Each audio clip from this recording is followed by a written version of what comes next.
Okay, in this lesson, we are going to get into my favorite thing, procedurally generated content. This is a new feature as of Unreal Engine version 5.2, and it's cooler than it sounds. So let's start by enabling this new feature by going to our Edit Plugin section, search for Procedure, there we go, and enable the Procedural Mesh component and also the Procedural Content Generation Framework, and then restart your Unreal Engine editor. So the first thing we are going to do, we're actually going to use a new section, and this is the little quickly add to project section. From here, let's look for volumes and look for the PCG volume section. Additionally, you can also find this from our place actors section, as we normally have been doing. It's just another little handy shortcut right there.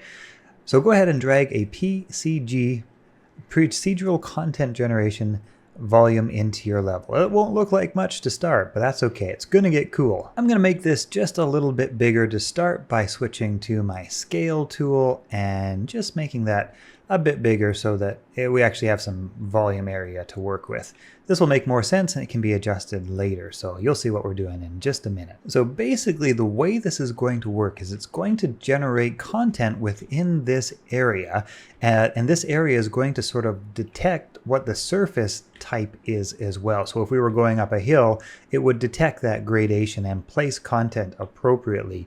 Let's go ahead and click on the PCG volume in our outliner, and then we can go over to the detail section. And what we're looking for is the PCG component, which is up near the top. You need to expand the PCG component, and then you need to expand PCG, and then you need to expand graph instance, and then you need to expand instance. And now we're finally to the part where we can put our PCG graph. We're going to get into some quasi blueprinting in just a second here, so that's going to be a little bit of an introduction to that interface. But first things first, let's actually use one of the default graphs that comes with Unreal Engine. Let's just grab that simple forest graph, and then let's go ahead and click on Generate.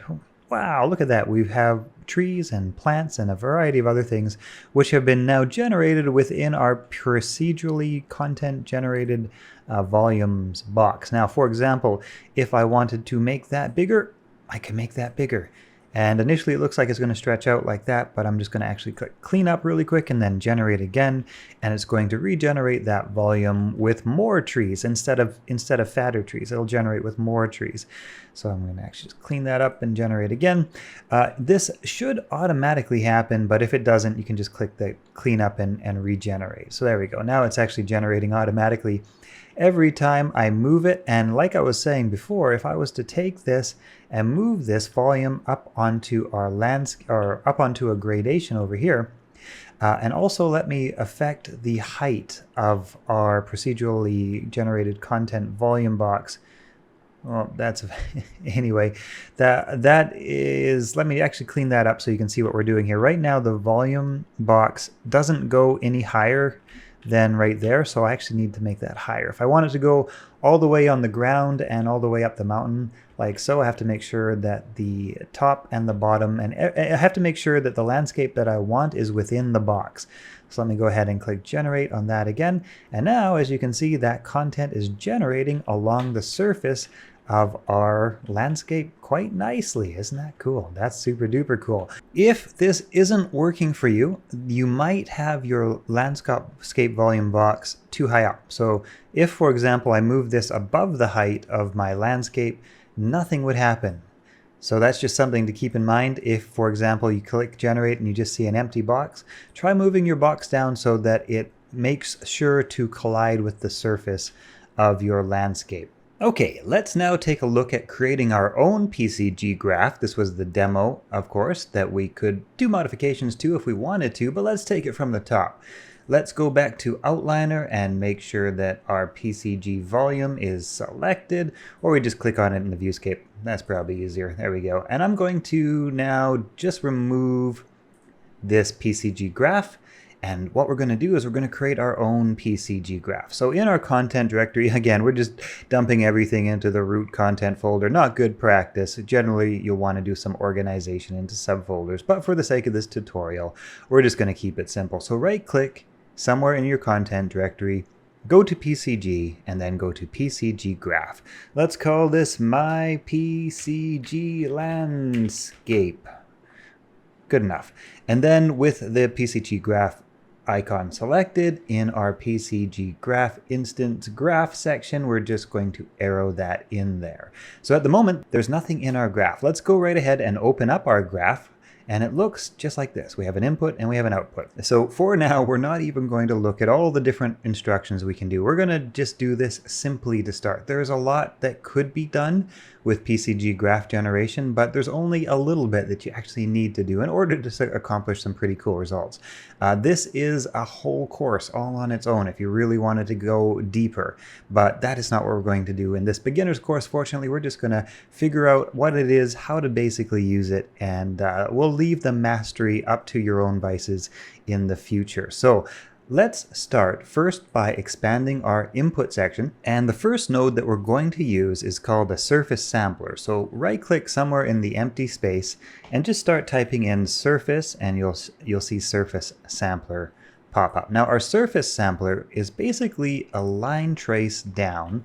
A line trace is basically invisible rays that shoot down and detect when they make collisions. So for example, imagine a straight line shooting down from the sky and then hitting this point right here. And the surface sampler will then know that right here, exactly at this point on the train, there is a collision that's been detected, and that might be a good place to start the bottom of a tree. You know, we don't want to place the tree under the surface. We don't want to place it above the surface. We need to figure out where that impact point is. And so our surface sampler traces down some invisible rays to figure out where that surface actually is located in three dimensions. Let's drag our landscape over to our surface. We'll connect those nodes up like that. And now if we click on our surface sampler, we can see that down here under debug, there is an option called point mesh, and that just uses this debugging cube shape. So if we were to actually complete this already by dragging our output over to the output node and then head back to our map over here and click on generate, well, we wouldn't see anything because we need to enable debug mode. So let's go ahead and enable debug mode. And this helps us to figure out what the surface sampler is actually doing. Now let's go back to our landscape, and there we go. Now we see a bunch of cubes which have been placed into our debug. They're basically our debug cubes, detecting points at which to place our debug sphere. We could use different objects for our debug sphere. If we wanted to, we could use like a tree, and then our tree would be used as our debug object. Okay, let's disconnect now our surface sampler from our output, because right now we only have these little debug testing trees in placeholder. So in order to disconnect, you're going to want to hold down the Alt key, and then you can click on one of the connection nodes. So in order to choose which static meshes actually get spawned into our landscape, we're going to want to right click again, and this time look for a node called static mesh spawner. Go ahead and add that in. We can now connect our surface sampler out to our static mesh spawner in, and our static mesh spawner out to our output out. Right there, like so. It occurs to me that I may not have actually explained what a static mesh is. Maybe I did at some point in this course. A static mesh is basically our 3D object. So, oh, and by the way, it also occurred to me that I didn't share with you one of the handy dandy features of Unreal Engine 5, and that is popping up your content browser with the use of Control plus space. Control plus space. So you can pop that up basically wherever you're working on. And so if I were to take a look in our content directory and look for the static mesh, I would actually filter all the different static meshes, which are basically all of our different 3D objects, our trees, our chairs, our rocks, etc. Maybe I explained this at some point, but just to reiterate. So clicking on our static mesh spawner to make it the active node, we will have an option over here in our details panel to add a mesh entry. Right here, there's a little mesh entry and this little plus icon right here. This will basically add one mesh object to our list. This could spawn multiple different meshes, but let's start with one just by clicking this add element one time. And then under here, you can go ahead and unfold the index section. And then under the descriptor section, you can go ahead and unfold that. And then from our static mesh section, we're going to choose which object we actually want to spawn in. So let me just search for tree. And in our Landscape Pro content pack, which we added in a previous lesson, you should have a whole bunch of different trees that are available. I'm going to go ahead and grab this SM Green Tree 01, and let's take a look at how that actually all comes together now. So I'll head back to our new map over here, and well, there we go. That's a lot of very densely put together trees. We might want to do something to affect that density somewhat. So let's click back on our surface sampler node, and in our surface sampler node we'll have this looseness option right here. I'm actually just going to make this a little bit easier to visually show what we're doing. So let me try a looseness of 5, right? And as you can see, that adds a lot of distance in between our trees. Let's try a looseness of maybe 3, or maybe 2, or maybe 3.5. 3.5, there we go. That's a little bit better, a little bit more space in between our trees. All right, so I'm going to open this up a little bit bigger again. Now let's head back to our mesh spawner, because right now we have one type of tree available in our forest, pretty similar looking forest. Let's add another type of tree to our static mesh spawner. So I'm going to go ahead and just make this index a little smaller so I can see what's going on. And click on the add element again under the mesh entries, and we're going to now expand index 1, expand the descriptor section, and the static mesh section will look for tree. And this time I'm going to look for, let's grab a dead tree. That way it'll be pretty obvious what we're doing here, the difference between the two. So I'm going to go ahead and add the dead tree in there like so. And now when we take a look back at our PCG scene, we can see that there are both alive trees and there are dead trees. But right now they're actually done in equal proportion. Let's say I only wanted a few dead trees and mostly I wanted alive trees. I could go back to my index 1, which is my dead trees, and I could set the weight of those dead trees compared to the weight of my alive trees. For example, let's say I set the weight of my alive trees to 8 and the weight of my dead trees to 2. When I take a look back now, you can see it's basically an 8-to-2 ratio. 8 alive trees to 2 dead trees. Or let's see, what could I do? I could do a little bit simpler math on that. Let's go a weight of 10 to a weight of 5. So that's basically a 2-to-1 ratio. So we should basically get 2-to-1 alive trees versus dead trees. Or let's go even more obvious. Let's go 10-to-1. There we go. So now there should basically be 10 alive trees for every 1 dead tree. And you can adjust these ratios around depending on how many different types of trees you have added into your scene. Additionally, in our surface sampler, if you want a different randomization, you can change the seed value. Right now the seed is 1. If I change that to 2, I'll get something different. 3 will be something different still, but 1 will be what it started out as. It doesn't randomize entirely different each time you hit generate, but it instead uses the pattern stored in 1 to randomize in the exact same way each time. So right now you may have noticed that all of our trees are facing the exact same direction. In order to create some randomization, we are going to add another node to our graph, and this node will be called the transform points node. So right click somewhere and look for transform points. There we go. Now we're going to want to put this after our surface sampler, so we can just move those nodes around a little bit and create a bit of space. And we can put that right down like so. And we're going to actually take this out and we're going to now connect that to this point here.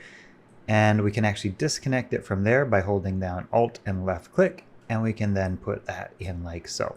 So now we're going to apply this before we actually spawn our meshes. So basically this randomization node will apply before we spawn in our meshes.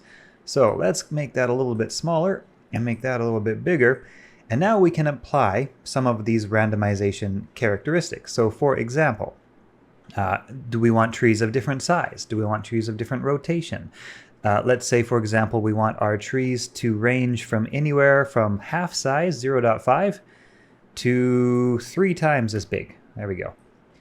So that forest is looking a little bit dense now, and as you can see, there's all sorts of different sizing of trees. Let's actually make it a little smaller so we can see what's going on a little better. There we go. So that's looking so much more robust and lifelike already. let's apply some rotation variation as well. So on the X, Y, and Z axis, we're going to apply onto our Z axis. That is basically rotating this way instead of rotating on the side or rotating on its angle. We're going to rotate it on its up and down Z axis. So let's just go 180 to minus 180. That'll basically be a full rotation set of possibilities. So for example, what I was trying to explain before, if the rotation from our x-axis is different in the case of a tree, that might look kind of funny because we'll get trees that are rotating on their side. That might actually be kind of cool though. If it's a forest, it might not actually want to be entirely perfect in terms of its rotation. So adding a little bit of rotation, it might add a little bit of lifelike look to it. So that's actually not too terrible. We're going to leave that for 0 for now. And of course, like I say, there's another type of rotation, but we're going to leave that to 0 as well. And I think that's actually looking pretty good and random already. I think that looks pretty cool. It occurs to me that this might be a little bit confusing. The rotation min, rotation max. If you mouse over, you'll be able to see that this is the X rotation, this is the Y rotation, and this is the Z rotation. That, like I say, is automatic for me, but it occurs to me as I watch back that section that might not make sense. So just be aware that this is the rotation min, max on the X axis, on the Y, and on the Z axis, X, Y, Z. It also occurs to me that it may not be totally obvious why we do 180 minus 180 or 45 degrees. This rotation works in degrees. This rotation works basically in percentages. So the scale of size is 0.5 would be like 50%, 2.0 would be 200%, 5.0 would be 500%, 0.1 would be 10% of the base size of the model mesh itself. So if the model mesh is, let's say, 100 units big, 0.5 would mean it could scale all the way down to 50 units big, just for example. And on the rotation, the 0 means degrees. So 10 would mean 10 degrees, 180 would mean 180 degrees, minus 180 would be minus 180 degrees, or in other words, a full 360 degrees. Okay, I feel pretty good about our trees. And of course, keep in mind, you can add more tree types and varieties to your static mesh spawner, whatever makes you happy. I've added one more type in here myself. Let's go ahead and finish this off by turning these nodes into a comment. So if you select all 3 of these nodes and press C on your keyboard, this will allow you to put in a comment, and we can just put something like trees. Now we'll always be able to remember this section is devoted to the trees. Okay, now typically a forest has more than trees. Let's assume we wanted to add some grass to this scene next. Let's go back to our graph, and from landscape we can drag out and we can type in surface sampler. And from surface sampler, we can drag out and we can apply another transform points. And from our transform points, we can drag out and we can apply a static mesh spawner. And from our static mesh spawner, we can also drag this into outputs. This is going to be our grass section here. I'm just going to go ahead and select all of those, press C for comment, and type in grass. Okay, now, from our static mesh spawner over here, we're going to want to add some grass meshes. Very much like we did with trees, we can go ahead and click the little plus icon. I'm going to expand on such and type in grass and look for some grass. Now, of course, we have some grass which came with our Landscape Pro plugin pack, but you can also download grass from the Quixel Bridge or a variety of different places, the Unreal Engine Marketplace. Let's try. I'm going to try this little bush grass here. That may or may not actually be grass. I'm not entirely sure. So I'm going to add that one. I'm going to add maybe, let's say, one more type of grass in here. Let's see, maybe grass bush version 2. Okay, so let's take a look back now at our map, and you can see we have a bunch of little grass spawning, little grass bushes. So currently at the moment, everything that we're spawning is collidable. The grass mesh objects, if you were to try to walk through them, wouldn't actually work. You couldn't actually walk through them. That's good for trees. That's not so good for grass. So in our PCG landscape, we're going to look for the collision option. And right here under our static mesh spawner, under our grass index descriptor, we'll look for the collision preset, which is currently set to block all dynamic.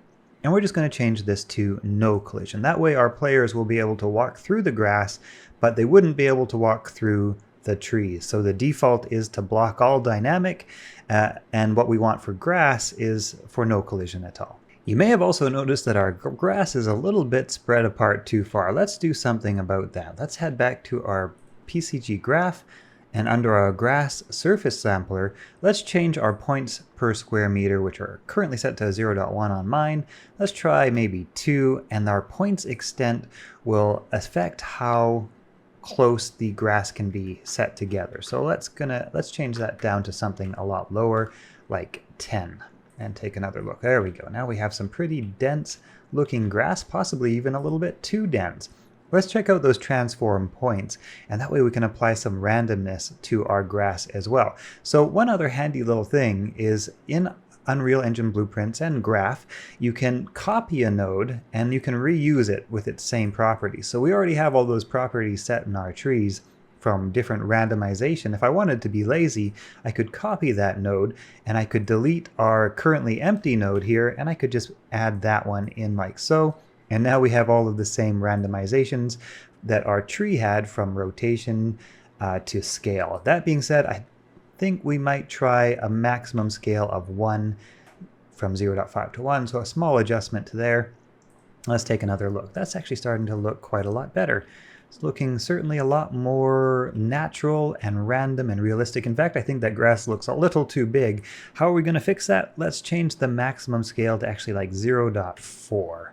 I think 0.4 might be better, from maybe like 0.3 to 0.4. Let's see how that looks for grass. Whoop, that doesn't look too good. That looks a little bit too small now. So what we can again do is we can go to our surface sampler and we can affect the points per square meter, change that to 3. Now, we may also need to tweak around with the points extent. This is, of course, how close the grass can spawn to each other. So I'm going to set that down a bit so that they can spawn closer to each other, maybe even like a little bit more. Let's actually try points per square meter at 5.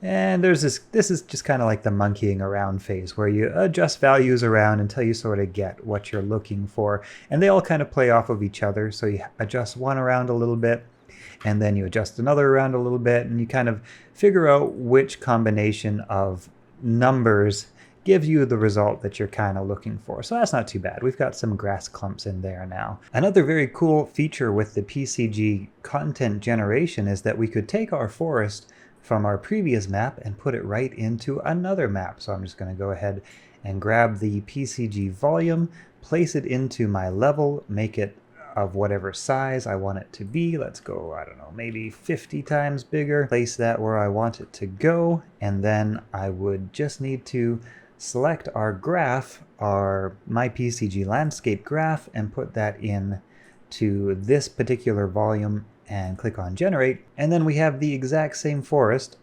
from our previous setup now generating in our other maps, whatever maps we want to put them in. So, okay, let's move on to the next lesson. I think that is pretty good PCG content in a nutshell. And yeah, that's pretty cool. It's not too bad. Got to work on the lighting a bit, but I think that gives you a basic idea for how powerful PCG landscape generation can be. Okay. This lesson is from my Unreal Engine Beginners course. You can get access to the entire course on my Patreon page. All of my Patreons get full access to all of my courses, and I will be adding more courses and tutorials over time. Links in the description. Thank you for all the support.